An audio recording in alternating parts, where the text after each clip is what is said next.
What's going on, everybody? This is Joe, and I am back once again for another Innistrad Crimson Vow pre-release pack opening. I have done 5 of these so far, 4 in one video, and then we had one video last week, the first of my single openings. So if you missed that one, I encourage you to check the link up in the top there. Feel free to click or tap that and go check it out. It was actually very cool.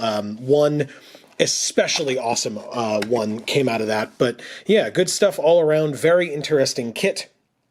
We have the green D20 here. I'll add that to my growing collection over here.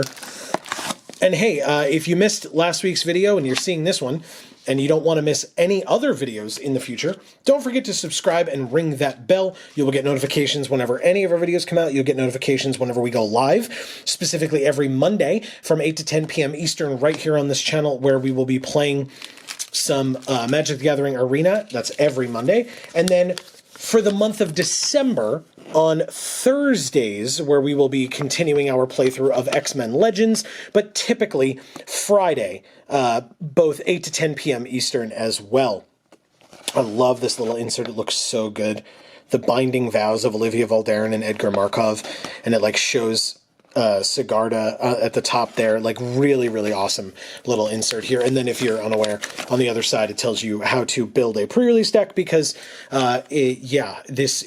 pre-releases are really good events for new players. I have not, post-pandemic, seen a lot of new players at pre-release events, but I'm hoping that that will change coming up soon as things start opening up and becoming more safe. This is a code for MTG Arena. It will be given away at some random point in the video, so definitely stay tuned for that if you are looking for that. And then let's check out our promo foil rare or mythic, which I will have to get out of this package, which I really hate. I hate this. It's so frustrating. How the hell are you supposed to get this open? There we go. Like, it eventually works, right? Don't get me wrong. I did it last time, and I'm doing it this time too, but like, my God. Okay. Anyway, in addition to, I guess I'll do this last. In addition to the promo foil in that little package, you have a day-night token, which everybody will need in this set. You've got the 3 stand-in cards, randomly assigned stand-in cards for double-faced cards if there are folks not playing with sleeves.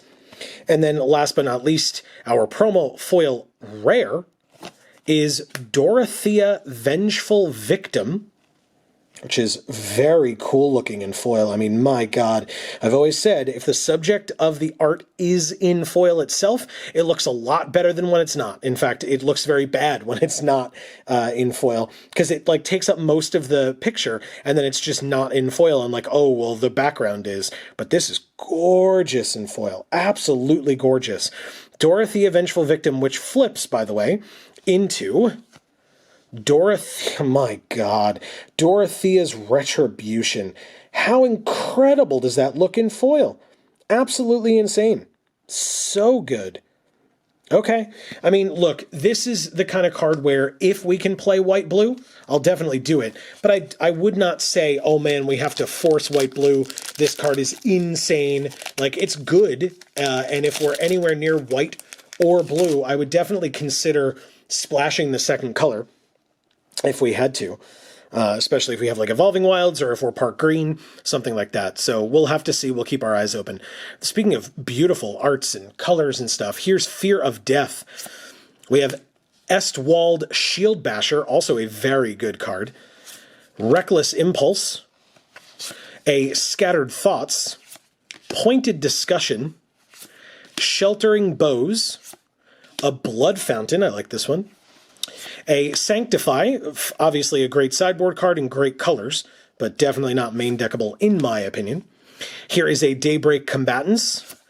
Weary Prisoner is our common flip card, which flips into the Wrathful Jailbreaker.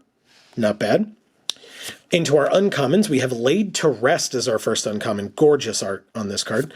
Magma Pummeler as our second.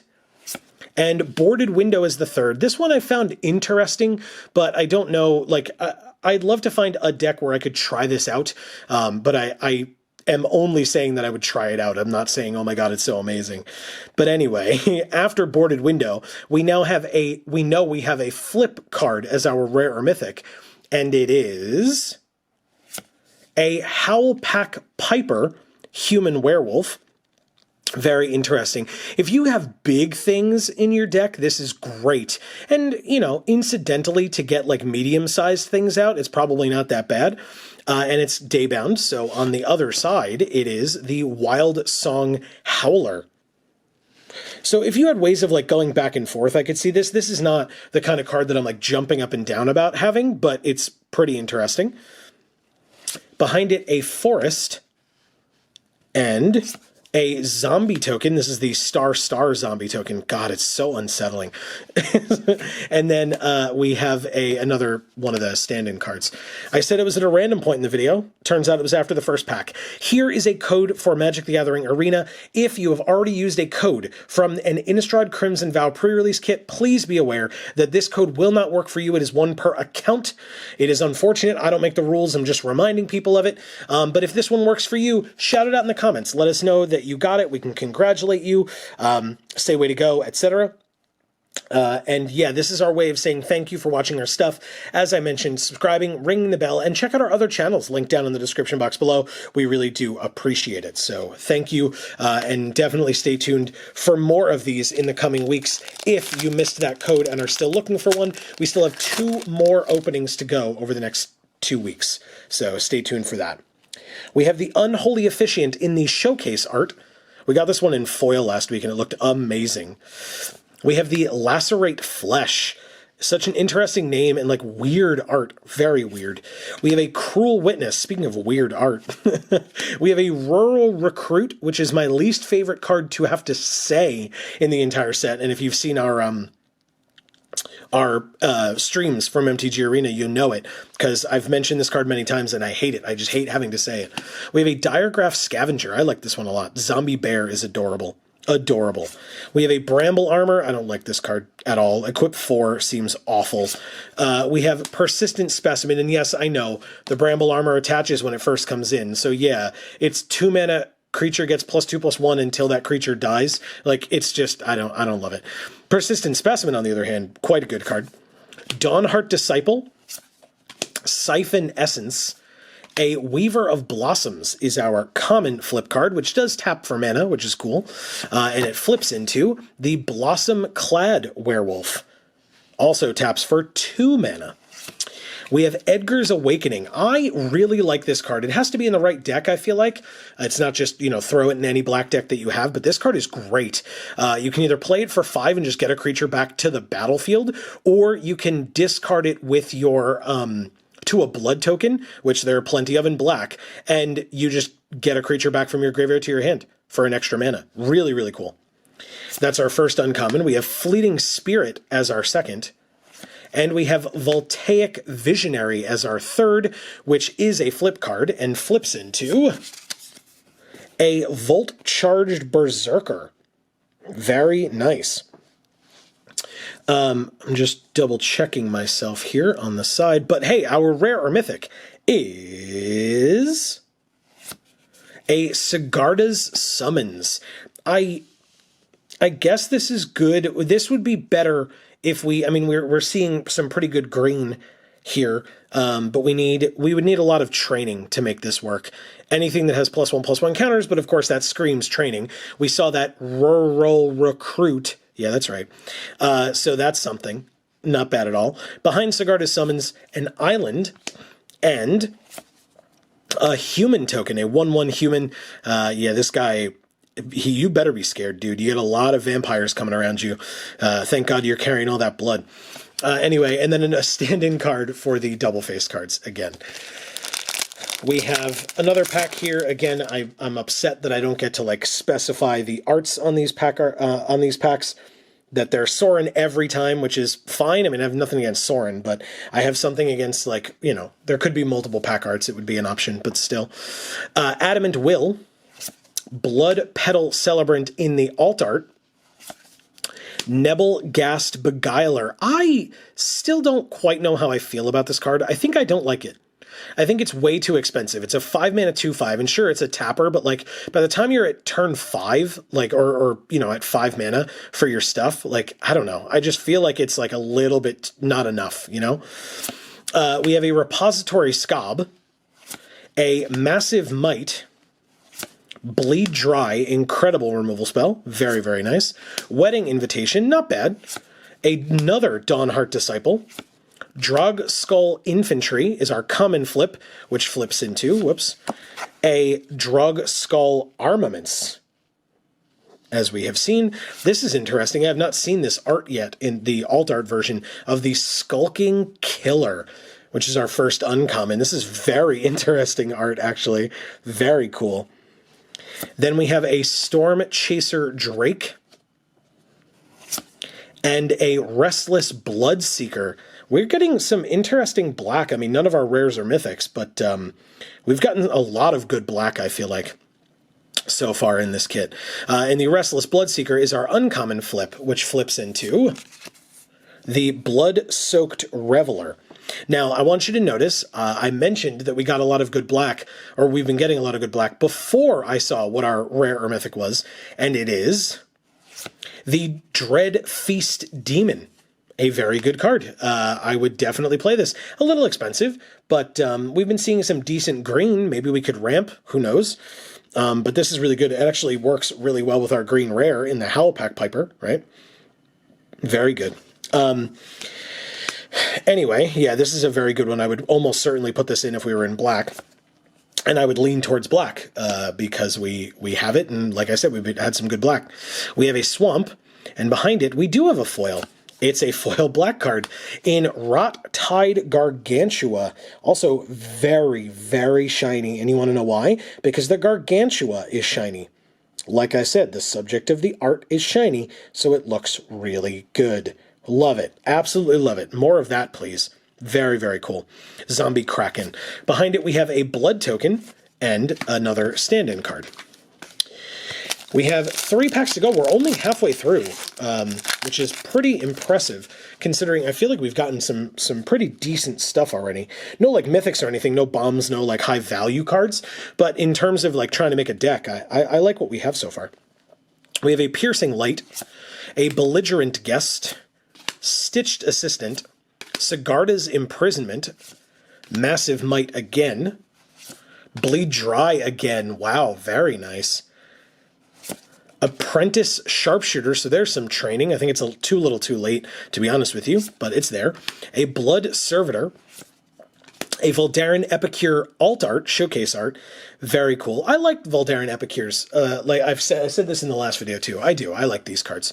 Not like, you know, they're not like bombs or anything, but I enjoy them. I think they're cool. We have a Desperate Farmer as our common flip card, which I would definitely play. 2/2 lifelink, and then if something else dies, you transform it into a 4/3 Depraved Harvester with lifelink. Not bad at all. Not a game-ending bomb or anything, but I'm happy to have it. Our first uncommon, not a bad card at all, is the Blood Tithe Harvester. We've definitely seen some good blood-based cards as well, and this one definitely top of the list, or near the top, I should say. We have a Dawnheart Geist as our second uncommon, and a Wolfkin Outcast as the third, which is our uncommon flip card, which flips into the Wedding Crasher, which again, great that they were able to do it. Congrats. They made a Wedding Crasher for the set that has a wedding in it. I get it. Nicely done. Which means our rare or mythic is a Patchwork Crawler. I don't love this one. I think the card's whatever. But definitely for this kit, we have not seen blue really jumping out at us besides our promo.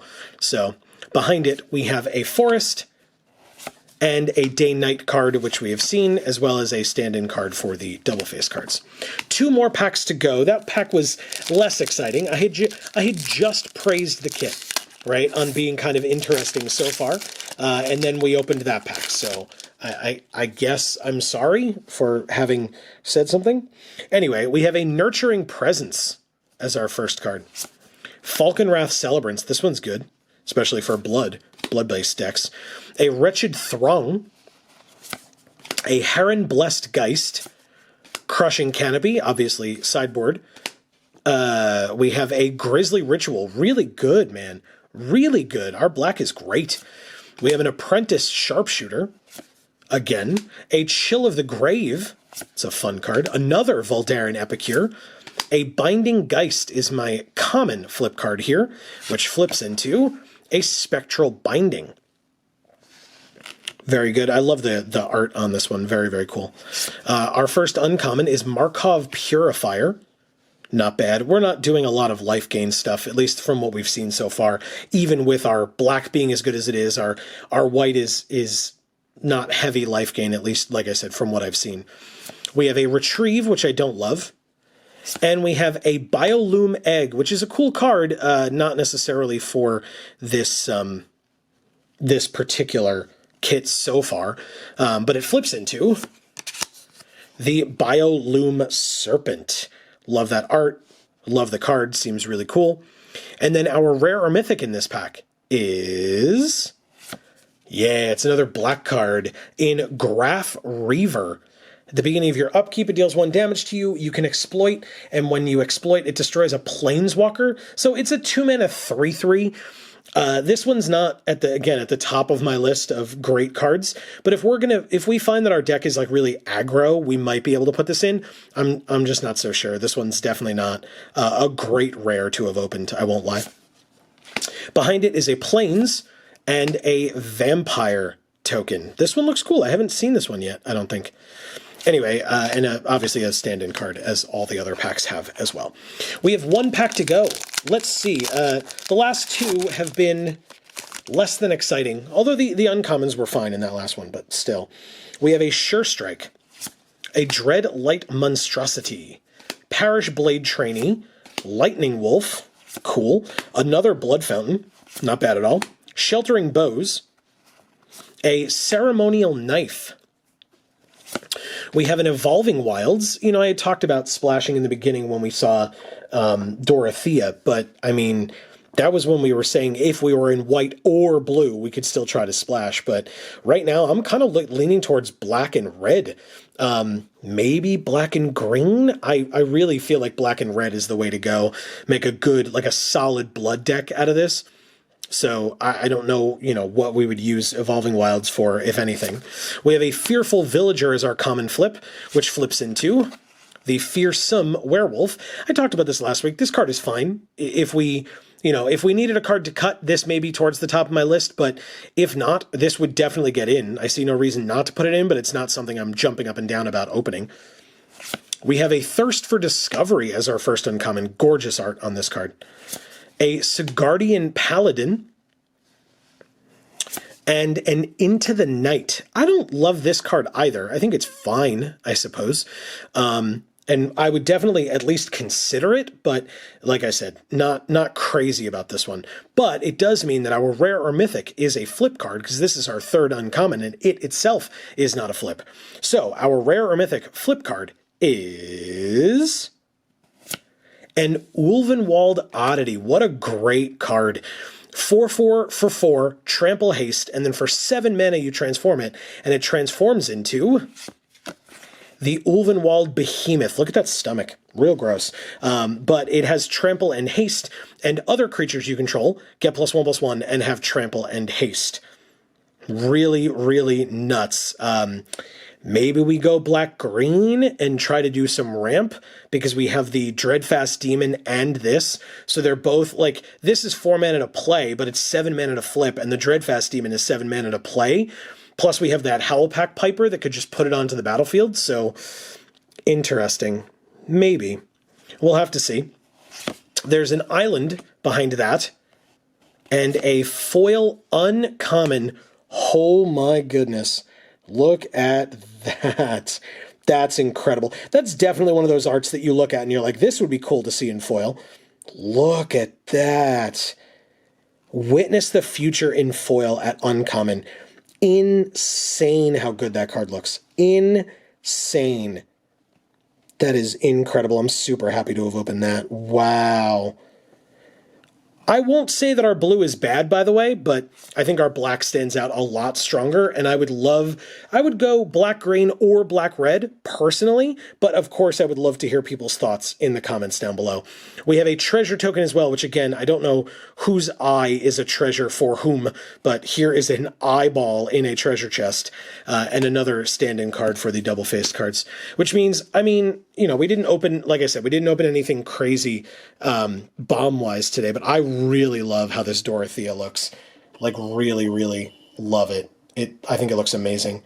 So, hey, I'll leave you looking at that. And in fact, maybe I can, like, put it on a die or something so it raises it up a bit more.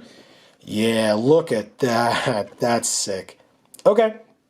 So, hey, everybody, thank you so much for watching. I really hope everybody enjoyed. I would love, as always, to hear your thoughts down in the comments below. What deck would you make out of this? Would you go black-green? Would you go black-red? Or would you go a completely different color pair entirely?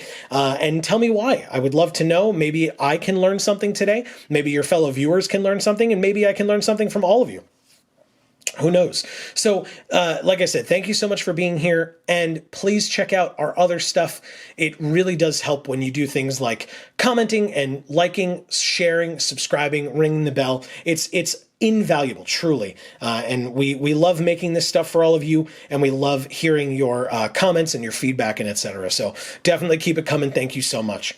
But for now, from us here at the Geek for All family of channels, I have been Joe, and as we always say, in whichever video of ours you watch next, we will see you all next time. Thanks, everybody.